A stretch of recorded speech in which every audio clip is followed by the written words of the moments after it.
good stuff.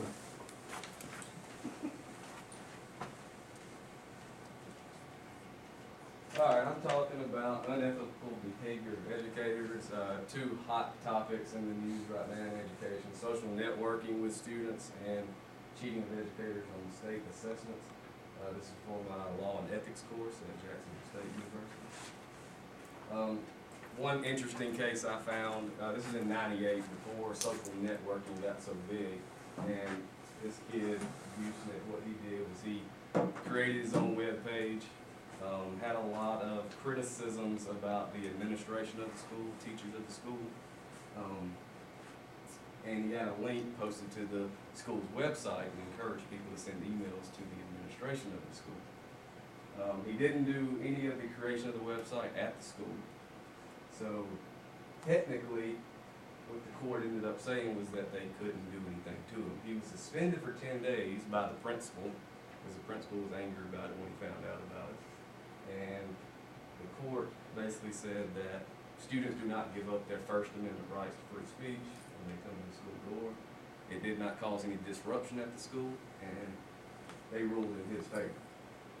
So I thought that was interesting, because we deal with that. We have kids posting stuff on Facebook outside of school.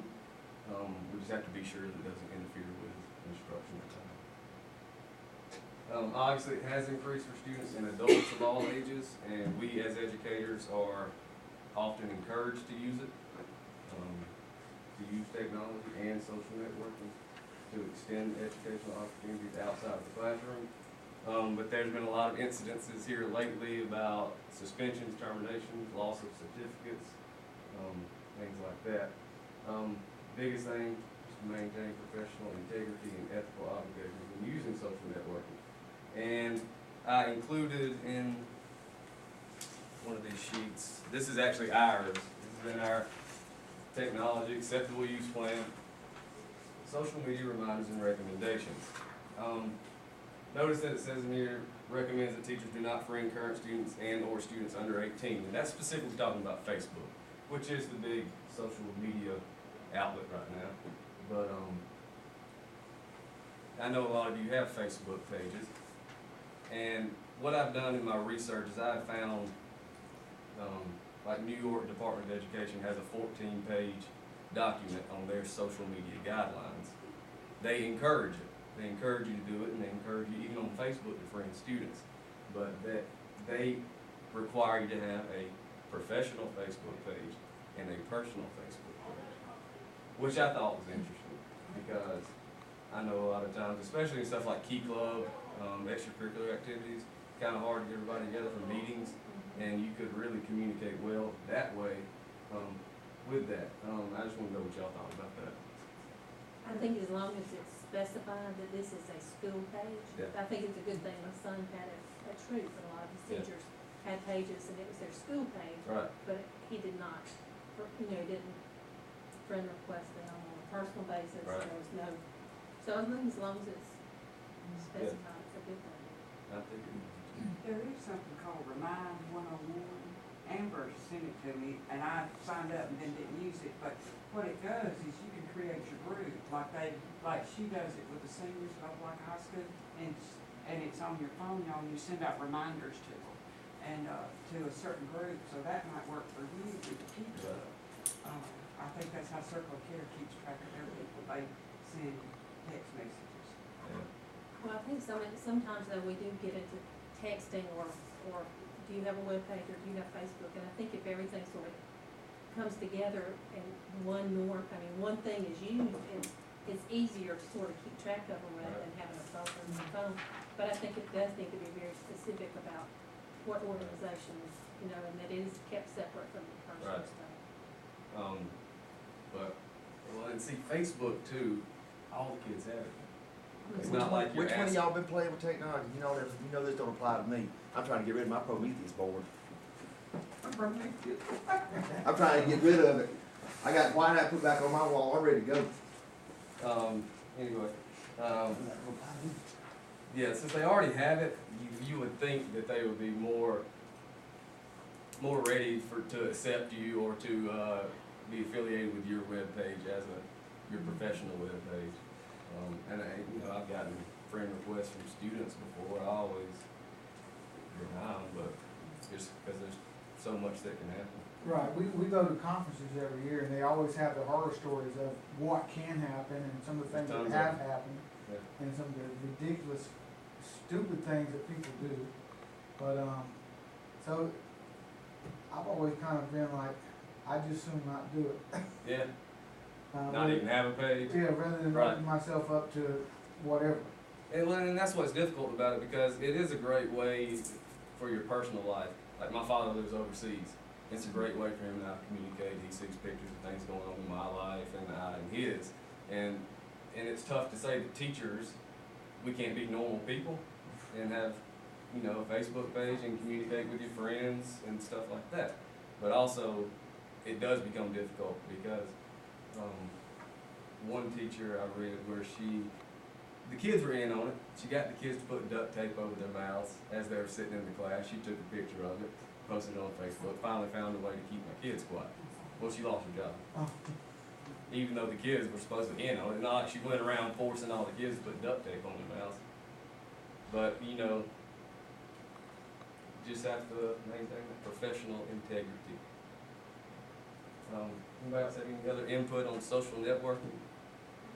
I just think it'd be good to make some changes, not be so stringent as to say you can't use Facebook as a means of communication with them. But there's plenty of pitfalls, I agree. That's nothing I would do unless the school kind of went behind and endorsed it. I wouldn't go off on my own and do it. And But if something came out from Miss Boyd or somebody and they said, we're gonna try this, that'd be great for me and main kids, especially if I have something that changes, since it's on everybody's phone.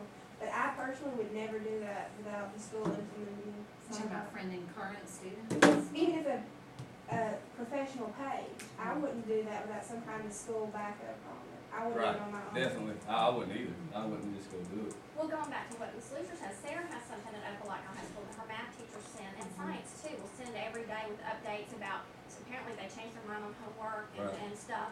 And so Sarah gets that, and one day she didn't get it, I said, well, Sarah, can you contact the teacher and let her know that you didn't receive it? And she said, no, it's on a one-way street. And so Opelika has that, I don't know I what think the that's that program is called. remind. It might be the Remind one, I don't know what it is, Sarah. It's not difficult. Laura Angel and I both looked at it, but it was just, then I had to tell them I've got it, then they had to call me, then they Right, had and to it's be put almost in. easier if it's Facebook, it's a soft state Like I said, platform, everybody's they got get it. reminders, they get, yeah. And it's on their everybody's the phone. same. It would be Well, this very comes to easy. Sarah's phone It's much too. easier than to use Facebook and then texting and, and, and Especially if we're moving to the bring your own device thing, which I don't know if we ever will, but There's a lot of issues, and the counselor, I can say, that scares me for you. Because you never know what they're gonna send to you, and then you get caught up in it, and you're just standing back here in the back, being innocent, so. But I don't know how long we can say, we use that, because everything is moving forward, and I know in everything that I do on a daily basis, Facebook is so much, and I know for younger people more so than it is us. That's what they go to for their communication, whether it's for advertisement, for, product updates, for, anything. And so I think you have to be real careful about how you set your privacy settings and what you post and what you make public. But if you start a group, I can't imagine, I did it for, and I may have jumped the gun, but I did it for cheerleader tryouts a couple of years ago. And we had the, tryout video posted on there, and kids could ask questions, because I had contact with so many kids that I wasn't actually in the building with, and it just made the process go so much smoother, and everybody had it, so everybody had access to it. But they did have to do they did have to like the page before they could gain access to it, but I just found it to be much simpler than sending out group text. all right, I'm gonna move on. Educator cheating on assessments. I don't think we've had any problems with this, but other places have. The biggest reason for that is increased pressure on them, not only in terms of job security, but also bonuses, financial rewards for if their kids improve a certain amount, things like that. And I'm sure most of you have heard about the big one going on in Atlanta right now. And that's what was pretty much behind that, superintendent pushing for, gains in test scores because everybody would get a bonus that year. And they did. They got the gain, took the bonuses, and then it turns out that they were cheating. Teachers would have apparently answer changing parties, erasure parties, where they would all come to the library or wherever and start erasing kids. So that's obviously a bad choice of judgment. But when you get these financial rewards involved and then it turns out you're cheating, criminal charges can obviously come about. One in El Paso, Texas has just got sent down for 3.5 years for pretty much the same thing that's happening in Atlanta. So always follow testing procedures. Ms. Lucier does a good job training us on those and report any suspicious behavior immediately. Any thoughts on educator cheating assessments? No monetary rewards for improvement in the scores. Well, we don't have that right now in Alabama. I don't know how close it is to coming here. There's some stuff in the legislature, some of them have proposed it. Right. They just couldn't get it out of committee. So it's not that far-fetched. Yeah, out in When I was California, in they're talking Florida, about it in New York. They had that, and one year I got a bonus for it. Did you? Yeah. I mean, I didn't even sit in the testing thing, but I got the bonus. It's because you're an employee teacher. Yeah. Yeah. I didn't get it till like a year or so after even, because I was up here at the time. But, I mean, you can see why it pushes people to cheat or just manipulate data. Some manipulate data. That happened in Birmingham, didn't it? Where they basically asked kids to quit school after they had counted them for enrollment to get their money for student enrollment.